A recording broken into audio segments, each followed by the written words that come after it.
Today on Have You Played? We review a super gross Super Famicom game whose name I can't even say.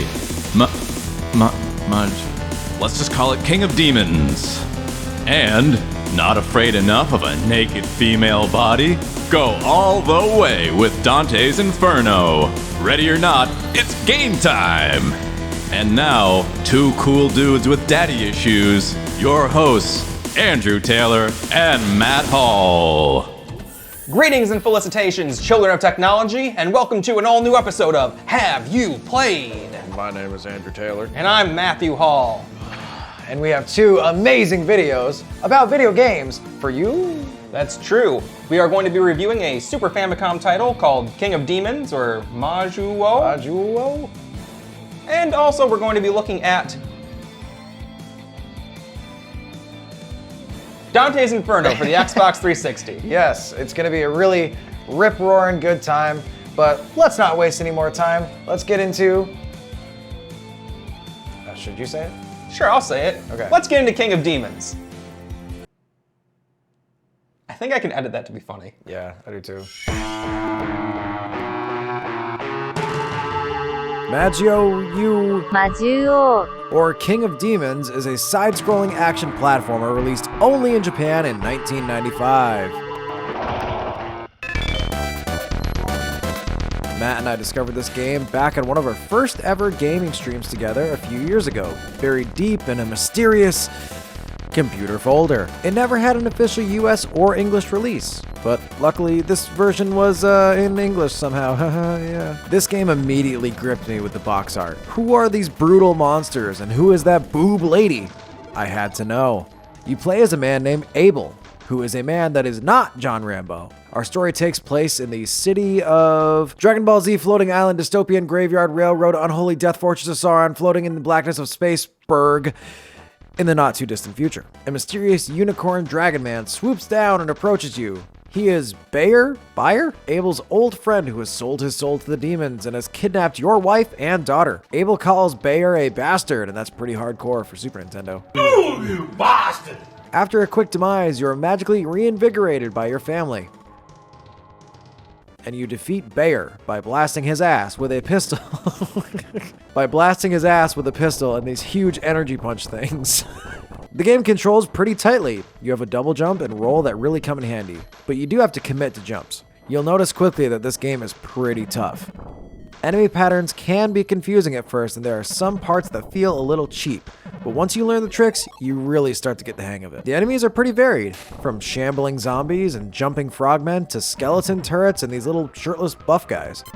Most stages have one or multiple mini-bosses, and they can really give you a hard time before you figure them out. King of Demons really gets cool when you defeat a boss and a giant color-changing gem drops down for you to grab. After you snag it, Abel is transformed into a new demon mode that corresponds with the color of the gem that you collect. No spoilers, but if you do decide to give this game a shot, I'd recommend looking up how to get the good ending. It'll save you having to play through the game twice. It has something to do with the gems. Oh, and your health cap increases with your score, so try to kill as many things as possible. Just a couple things I wish I knew before I'd started the game. Also, I've had this glitch on just this boss where I just suddenly died for some reason. These demon forms have their own set of powers and nuances that can work better or worse for the next level ahead of you. Wink, wink. I think the art in this game is so cool. Very 90s anime, and it really hooked me in. The levels are tough, but figuring out how to navigate them is extremely rewarding. The story won't change your life, but I found I really needed to see the next level and the next transformation. I couldn't put the game down. After beating the game once or twice, I was able to consistently beat it again in about 40 minutes. But learning it will take you a couple hours. I highly recommend this game to anyone who likes tough Mega Man style platformers. I think it's a hidden gem that most of the world didn't get to enjoy. And that was King of Demons. But my question to you, Matt Hall, is, have you played Majuu, King of Demons? I have. What? In fact, I was with you on the night you discovered the game. That's true. In fact, you could be the one person responsible for me seeing this game. Yeah, we were scrolling through some ROMs in a launch box, and you were like, what is that? I said, huh? You said, Auga! I said, what? Well, what do you think? What do you think of King of Demons? It's a very fun, side-scrolling platformer. Not extremely difficult, but not super easy either. It's like a balanced challenge for that type of game. Yeah, there's a phrase I always come back to in moments in games where I call them gotcha moments. That's where it feels as if to progress past a certain part, you just have to get hit once and then remember it for the next time. And I feel like maybe there was a couple of those in this game, but it's like fun to experience those and then come back to it and beat it. You know what I mean? It doesn't discourage you.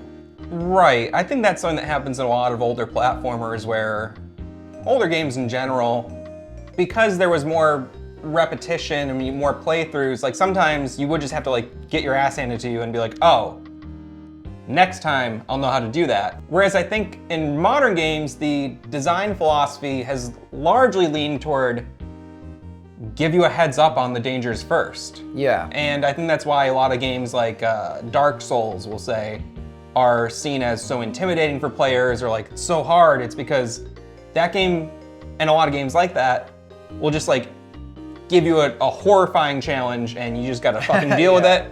And either you come back to it and get it or you don't. Yeah. Now, did you like the transformations? Yeah, those are really cool. That is so cool. I didn't expect that at all. I thought the entire game you were going to be playing as the John Rambo. Yeah. He's just John Rambo, let's Pretty be real much. about it. With the pistol, which I think was super cool. Yeah, But that's also really cool. it was cool, he just has a You don't pistol. usually just have like a handgun in old games. No. You know? It's like It was- usually a space laser or some bullshit. So it adds this weird kind of level of realism in a strange way. Because Yeah. he just has a real gun. But the transformations are super cool. Learning how all of those work, it just keeps you going, and I love playing it. Every now and then, I'll just rip into it and play through it. It's just so cool, and it's like a product of its time. Very solid. So, were you able to find a translation patch for this game? Yes. Oh, okay. You know what? This is clearly making you uncomfortable discussing piracy. We can move on. Speaking of demons, you know, I was recently playing a game where the lead character was fighting a lot of demons. Who does he think he is? Dante or something?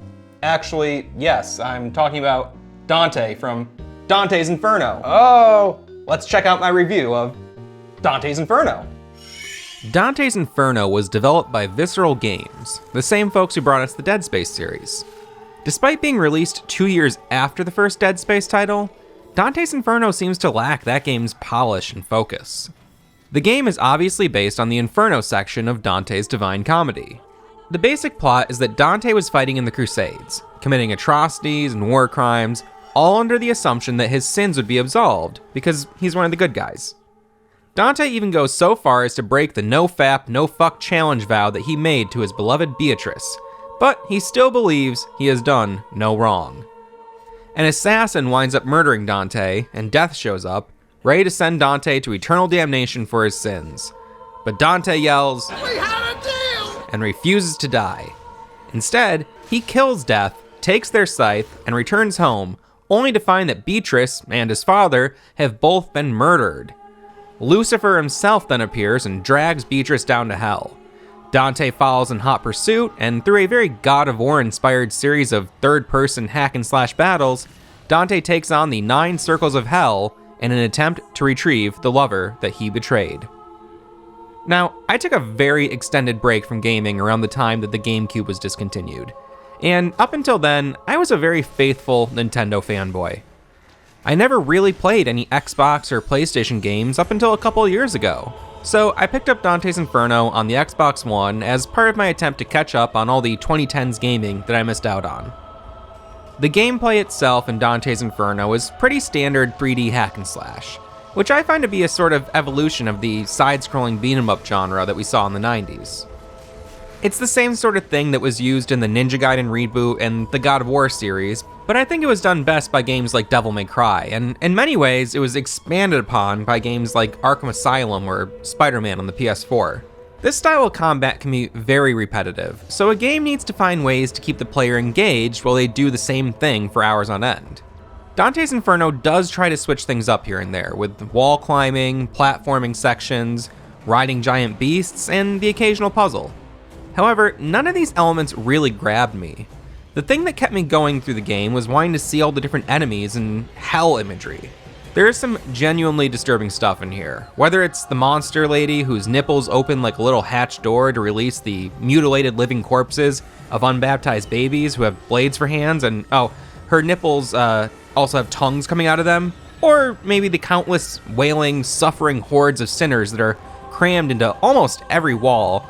The game really goes out of its way to depict a truly horrific vision of hell.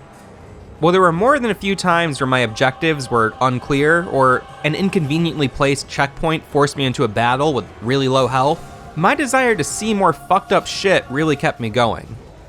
The game started off very difficult, with the opening boss battle against Death giving me a lot of trouble, but I was able to take out several later bosses with relative ease. The game never really felt truly balanced, and there was a lot of awkward moments throughout the levels where things just didn't feel like they were completely play-tested or refined. The game has really great looking cutscenes and animations, especially when you consider that it came out over 10 years ago.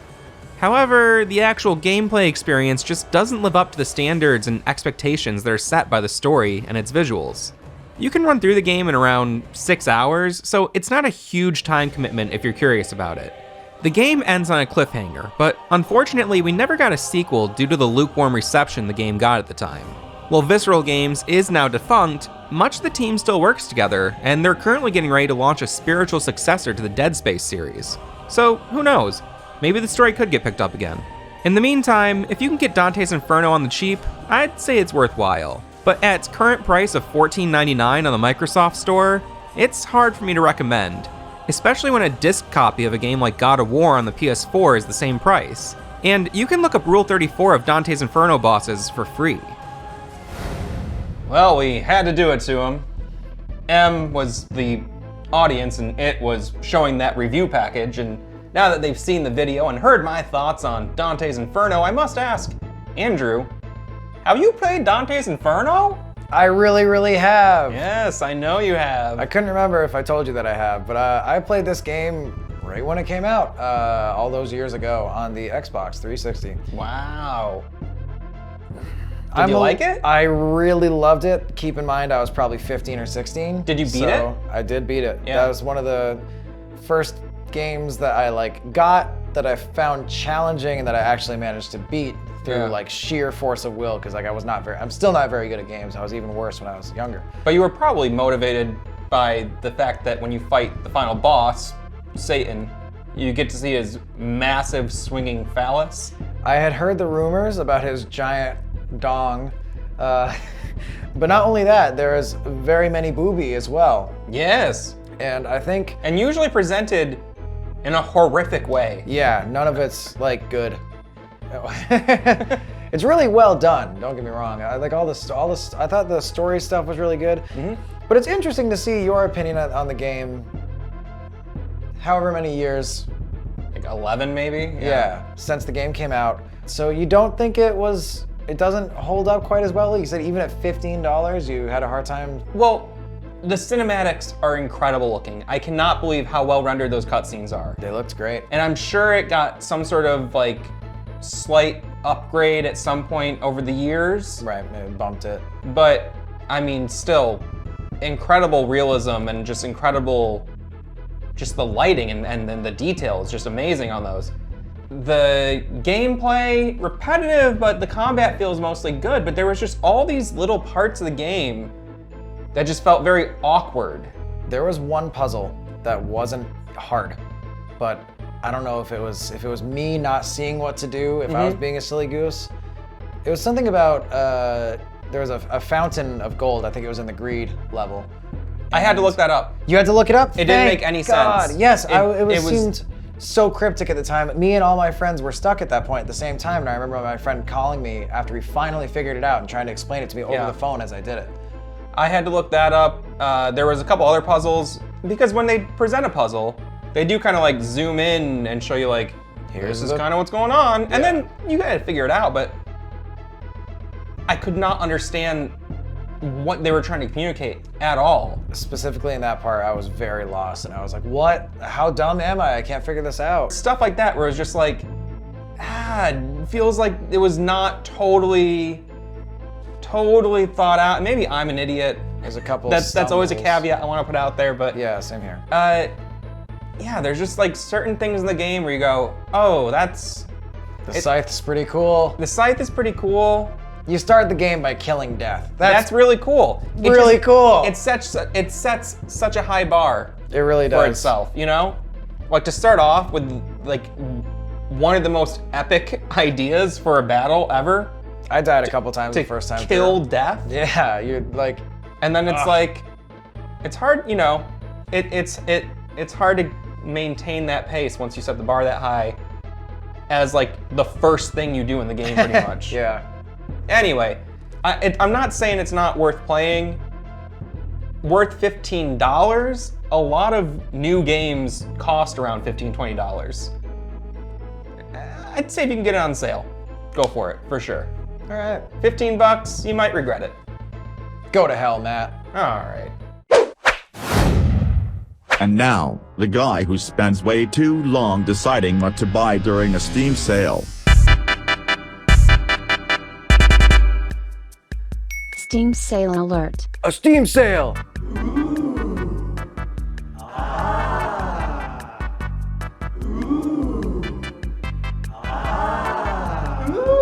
There's so many games I want to buy.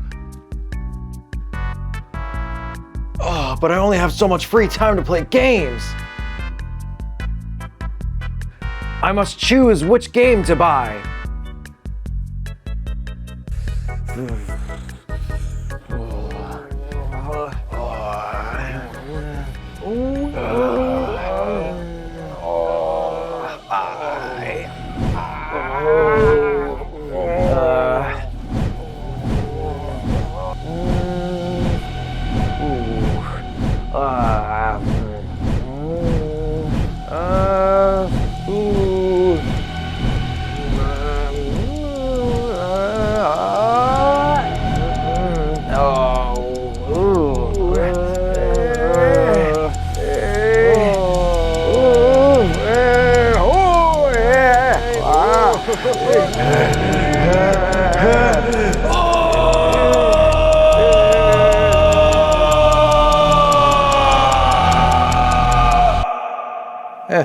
I'll just wait till the next sale.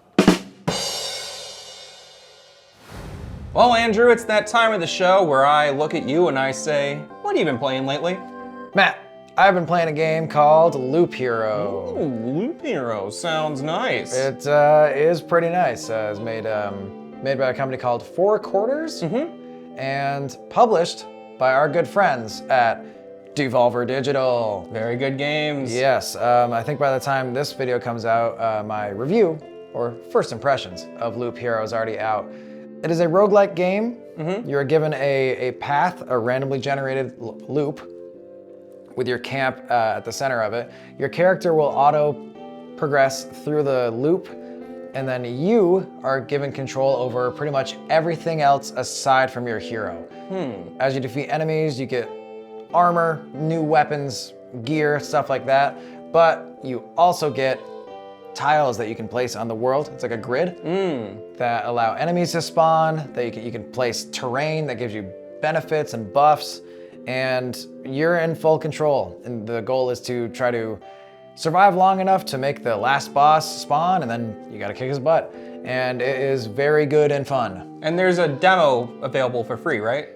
Yes, the game just released, and it removed the demo from Steam for me, but I think the demo is still always going to be playable. Cool. Well, I want to check that out. I've had my eye on it for a while. I saw one of the announcement trailers a while back. Yeah.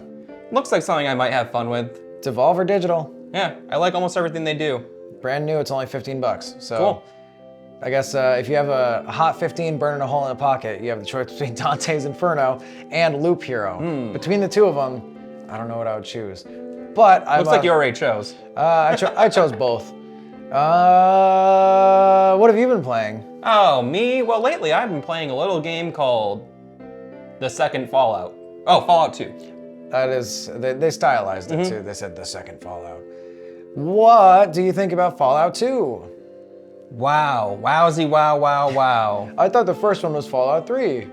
I really like it a lot. I had tried to play Fallout 1 and 2 a few times in the past, and they're difficult games. You got to be in that mindset. Yeah, it's, you know, like an old CRPG, they're a commitment. You really gotta be committed to it. Yeah.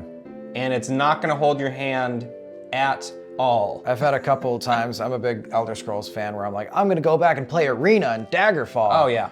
And then I get about an hour into that. Yep. Which is 2 hours total, because it takes a long time to set up, because sometimes that shit just doesn't work. Yep. And I can't do it. I give up. I'm like, this is so incredibly hard. You gotta be willing to put in the time. It's like a job. Right, so I also recently played through Wasteland 2, the director's cut, and played through the first maybe 6 to 10 hours of Wasteland 3. And you enjoyed it. Loved it. So good. And what I didn't realize, because I hadn't played through Fallout 1 or 2 since playing Wasteland 2 and 3, was that those are just like secret Fallout sequels. Yeah. Those are like, if the timeline split and there's the first person, third person, like Bethesda Fallout games, and then there's like the original Fallout timeline, like Wasteland is just those games.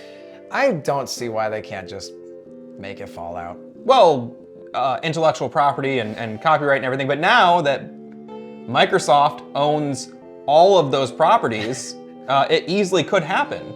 Yeah. All of the studios that have worked on The Outer Worlds, which is again, kind of like New Vegas team, I think, and a lot of those folks, doing the Bethesda-style Fallout game. It's first person. You can do the third person, I think, but that's, you know, it's in the mold of Fallout 3 and 4. Yeah. However, Fallout 2, Wasteland, that's kind of the direct mold of the old isometric Fallout games, and after like realizing like, okay, it's a slow grind for the first hour or two because you're very literally like useless. Yeah, you're just like defenseless. you're just some poor villager. And that's it. Like you have nothing, you don't know anything. You're not a vault person? No. No. Are you not in the first two games? In the first game, I believe you are a vault dweller. In the second game, you are not, for sure. And I don't want to give anything away, but you are looking for a vault. Well, Matt, I'm sick of hearing about what I've been playing and what you've been playing. Why don't we ask somebody else what they've been playing? Okay. You do it. it. Okay. Hey, what have you been playing, viewer? I want to know. No, Please. not them. Fuck. Leave a comment, let us know, and when you're done commenting, be sure to like and subscribe, hit the bell for notifications. We upload all the time. many videos. It sucks. It sucks how many fucking videos we have. I really hate how much videos. I really hate how many videos we make. Yeah, it sucks. I'm done. This is over. It's all done. Okay.